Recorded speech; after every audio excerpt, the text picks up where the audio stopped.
बजरंगबली की जय हो। प्रिय भक्तजनों, कैसे हैं आप सभी। मैं नीलम आप सभी का आपके अपने चैनल प्रभु भक्ति संगीत में हार्दिक स्वागत करती हूँ। आज की वीडियो में हम मंगलवार व्रत की कथा का श्रवण करेंगे। उससे पहले प्रेम से बोले हनुमान बाबा जी की जय। व्यास जी ने कहा, एक बार नैमिषारण्य तीर्थ में 88,000 ऋषि मुनि एकत्रित होकर सूत जी से पूछने लगे, हे महामुनि, आपने हमें अनेक पुराणों की कथाएं सुनाई हैं, अब कृपा कर हमें ऐसी कथा सुनाएं जिसके करने से संतान की प्राप्ति हो, मनुष्य के रोग शोक अग्नि स्वरूप दुख आदि का भय दूर हो जाए। कलयुग में सभी चीज़ों की आयु बहुत कम है, इस पर हमें यदि रोग चिंता के कष्ट लगे रहेंगे तो फिर वे श्रीहरि के चरणों में अपना ध्यान कैसे लगा सकेंगे। श्री सूत जी ने कहा, हे मुनियों, आपने लोक कल्याण के लिए बहुत ही उत्तम बात पूछी है। एक बार युधिष्ठिर ने भगवान श्री कृष्ण से लोक कल्याण के लिए यही प्रश्न किया था। भगवान श्री कृष्ण और इस तरह का संवाद मैं आपके सामने कहता हूँ, ध्यान देकर सुनिए। एक समय हस्तिनापुर की राज्यसभा में योगीराज श्री कृष्ण बैठे हुए थे।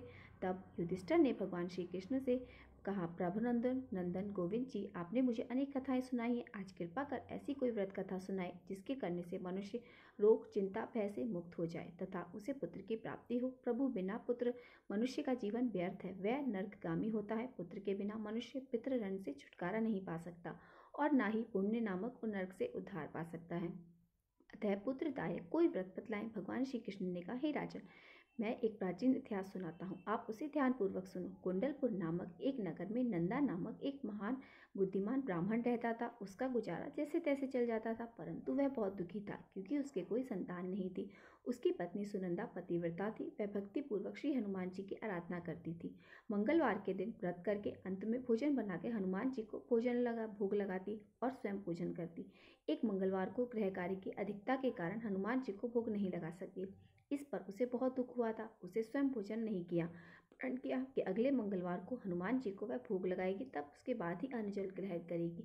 ब्राह्मण सुनंदा प्रतिदिन भोजन बनाती, श्रद्धापूर्वक पति को खिलाती, परंतु स्वयं भोजन ग्रहण नहीं करती और मन ही मन श्री हनुमान जी की आराधना कर सुनंदा अपने प्रण के अनुसार भूखी प्यासी निराहार रही। परंतु 7वें दिन मंगलवार को प्रातः उसने बेहोश होकर वह गिर पड़ी। सुनंदा की इससे भक्ति से हनुमान जी बहुत प्रसन्न हुए और उसके सम्मुख प्रकट होकर बोले, सुनंदा, मैं तेरी भक्ति से प्रसन्न हूँ, तुम उठो और वर मांगो। सुनंदा अपने आराध्य देव श्री हनुमान जी को अपने समक्ष पाकर आनंद से निहाल हो गई, उनके चरणों में गिर पड़ी और कहा, हे प्रभु, मेरे कोई संतान नहीं है, कृपा कर मुझे संतान प्रदान करे। फिर हनुमान जी ने कहा, तेरी इच्छा पूर्ण होगी, तेरे यहाँ एक कन्या उत्पन्न होगी, उसके अष्टांग प्रतिदिन सोना दिया करना। इस प्रकार वर देकर श्री हनुमान जी अंतर ध्यान हो गए। ब्राह्मण सुनंदा बहुत हर्षित हुई, उसने यह समाचार अपने पति से कह सुनाया।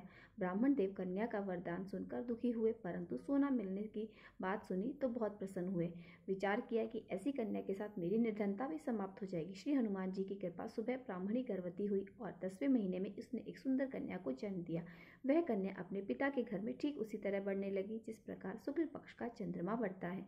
10वें दिन ब्राह्मण ने उस बालिका का नामकरण संस्कार कराया। उसके कुल पुरोहित ने उसका नाम रत्नवाला रखा। इस कन्या ने पूर्व जन्म विधि विधान से मंगल देव का व्रत किया था और उसने व्रत रखने वाले का अष्टांग प्रतिदिन सोना देता था। सोने से नंदा ब्राह्मण बहुत धनवान हो गया और ब्राह्मण सुनंदा भी बहुत अभिमानी हो गई। समय बीतने के साथ रत्नवाला 10 वर्ष की हो गई। यदि एक दिन सुनंदा ने नंद ब्राह्मण से कहा, हमारी पुत्री रत्नवाला विवाह योग हो गई है, अतः कोई सुंदर तथा योग्य वर देखिए, उसका विवाह करते हैं। यह सुनकर नंदा ब्राह्मण बोला, अभी तो रत्नवाला बहुत छोटी है। तब वह कहने लगी, शास्त्रों की आज्ञा है कि कन्या व्यवस्था में गौरी, नववर्ष में रोहिणी, 10वें वर्ष में कन्या, इसके पश्चात रजस्वला हो जाती है और गौरी के दान से पाताल लोक, रोहिणी के दान से वैकुंठ लोक, कन्या के दान से इंद्र लोक में सुखों की प्राप्ति होती है। पतिदेव अगर अक्षरा का दान किया जाता है तो घोर नरक की प्राप्ति होती है। इस पर नंदा ब्राह्मण ने कहा, अभी तो रत्नवाला 10 वर्ष की है, मैंने तो 16 साल की कन्याओं के विवाह कराए हैं, अभी जल्दी क्या है। ब्राह्मण सुनंदा, आपको लोभ अधिक हो गया है, अगर 11वें वर्ष में कन्या का विवाह नहीं होता तो उससे मासिक धर्म के रक्त का पिता और बड़े भ्राता को पार करना पड़ता है। शास्त्रों में कहा गया कि यदि माता पिता बड़े भाई रसुला कन्या को देखते हैं तो वे नरक के गामी होते हैं। नंदा ब्राह्मण ने कहा, ठीक है, मैं कल योग्य वर की तलाश में अपना दूध भेज दूंगा। दूसरे दिन ब्राह्मण ने दूध को बुलाया और कहा, मेरी कन्या जैसी सुंदर ऐसा ही उसके लिए योग्य वर ढूंढ के लाओ। दूध स्वामी की आज्ञा पाकर वर खोजने के लिए चल पड़ा। अनेक नगर घूमने के बाद उसे पंप नगर में एक सुंदर ब्राह्मण युवक को देखा। वह बालक, जिसका नाम सोमेश्वर था, बहुत गुणवान था। दूत ने उस सुंदर भगवान ब्राह्मण पुत्र के बारे में अपने स्वामी को पूरा विवरण दिया। ब्राह्मण नंदा को भी सोमेश्वर अच्छा लगा। और फिर एक मुहूर्त में विधि पूर्वक सोमेश्वर को कन्या का दान करके ब्राह्मणी संतुष्ट हो गए। परंतु ब्राह्मण नंदा के मन में तो लोभ समाया हुआ था। उसने रत्नबाला का कन्यादान तो कर दिया, परंतु वह बहुत खिन्न था। उसने विचार किया कि रत्नबाला अगर ससुराल चली जाएगी तो इससे मुझे जो सोना मिलता है वो आगे नहीं मिल पाएगा। मेरे पास जो धन था कुछ तो उसके विवाह में खर्च हो गया, और जो शेष बचा है अभी कुछ दिन के पश्चात समाप्त हो जाएगा। मैंने इसका विवाह करके बहुत बड़ी भूल की। उसने विचार किया कि अब ऐसा कोई उपाय करूं कि रत्नबाला मेरे ही घर में रहे, और लोभ रूपी राक्षस ब्राह्मण नंदा के मस्तक पर छाता जा रहा था। रात से सैया पर करवटें बदलते बदलते उसने एक निर्णय लिया। उसने विचार किया कि रत्नबाला का पति सोमेश्वर उसे अपने घर वापस ले जा रहा होगा, तो वह उसका वध करवा देगा और अपनी पुत्री को वापस अपने घर ले आएगा, जिससे नियमित रूप से उसे सोना मिलता रहेगा और समाज का कोई मनुष्य उसे दोष भी नहीं देगा। प्रातःकाल हुआ।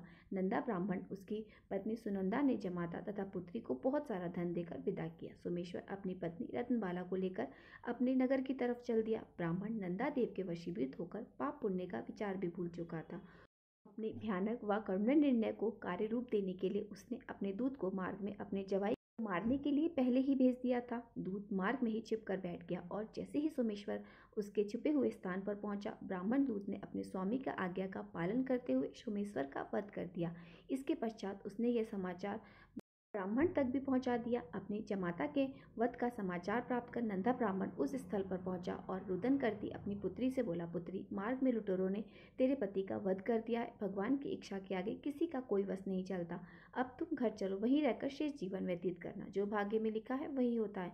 अपने पति की अकाल मृत्यु से रत्नबाला बहुत ही दुखी हुई। करुण क्रंदन वर्धन करती हुई अपने पति से बोली, पिताजी, इस संसार में जिस स्त्री का पति नहीं है उसका जीना व्यर्थ है।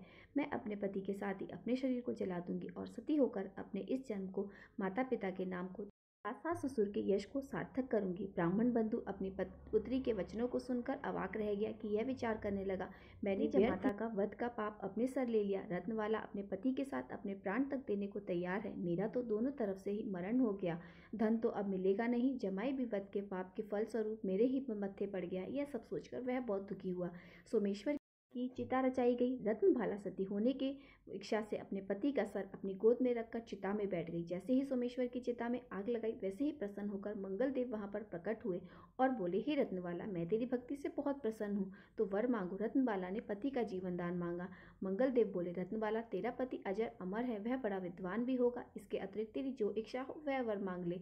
ग्रहों के स्वामी, आप यदि मुझ पर प्रसन्न हैं तो आप मुझे यह वरदान दीजिए। रत्नबाला बोली कि जो मनुष्य मंगलवार के दिन प्रातः काल लाल पुष्प लाल चंदन से पूजा करके आपका स्मरण करे, उसे रोग व्याधि ना हो, आज स्वजनों से कभी वियोग ना हो, और सर्प अग्नि शत्रुओं का कभी भय ना रहे। जो मंगलवार का व्रत करे वह कभी विधवा ना हो। मंगलदेव तथा अस्तु कहकर अंतर ध्यान हो गए। मंगलदेव की कृपा से सोमेश्वर जीवित हो उठा। रत्नबाला अपने पति को पुनः प्राप्त कर बहुत प्रसन्न हुई। सोमेश्वर अपनी पत्नी को लेकर अपने नगर को चला गया। इसके बाद से दोनों पति पत्नी मंगलदेव का व्रत प्रत्येक मंगलवार को करने लगे, और मंगलदेव की कृपा से इस लोक का सुख ऐश्वर्य भोगकर अंत में स्वर्गलोक को गए।